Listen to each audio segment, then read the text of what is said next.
Good morning everybody.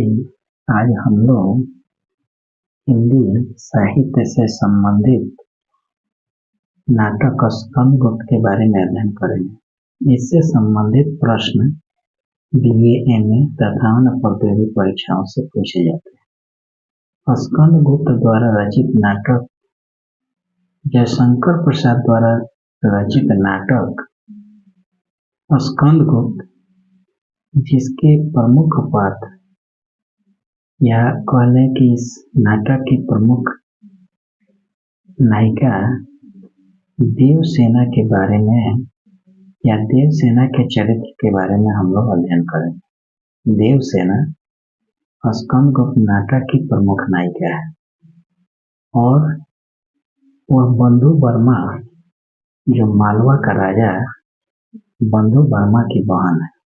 उस समय भारत का राजा कुमारगुप्त के हाथों में था। कुमारगुप्त अपनी छोटी रानी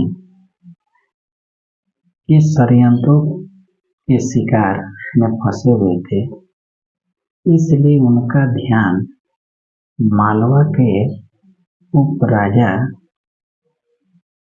की ओर नहीं था और उनका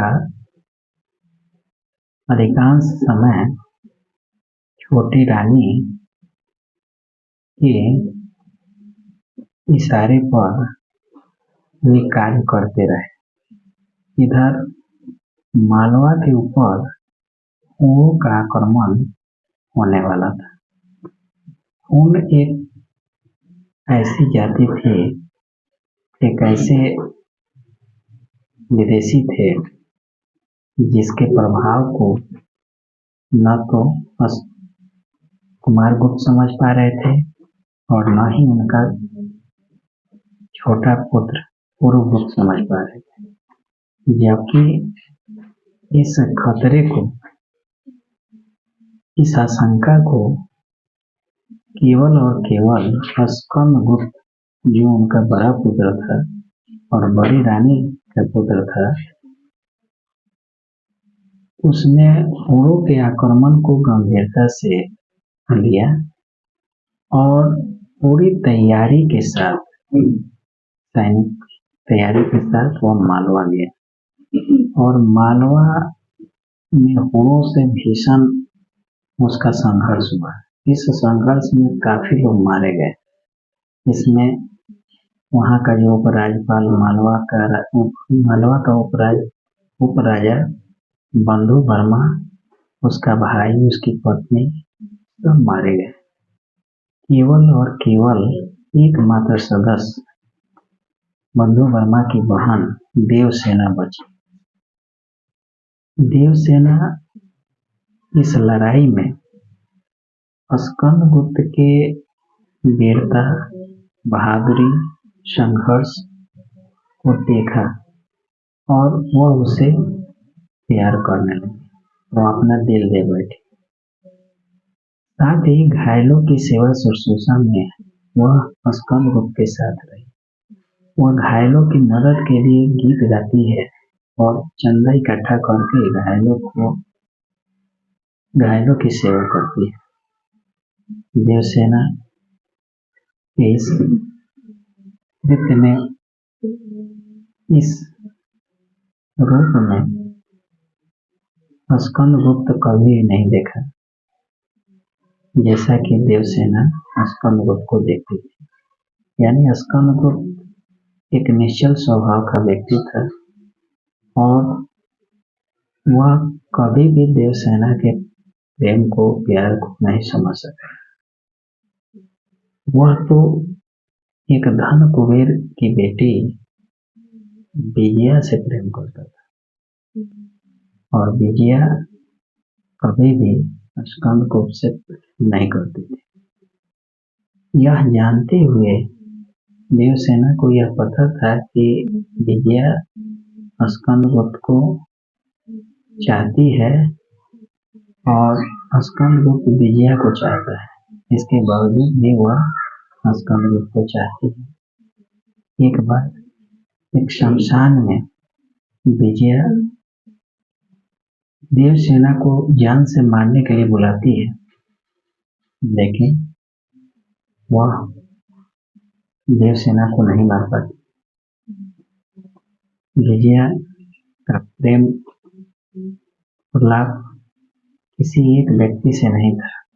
वह स्कंदगुप्त से लेकर उसके राज्य के कई मंत्रियों से उसका संबंध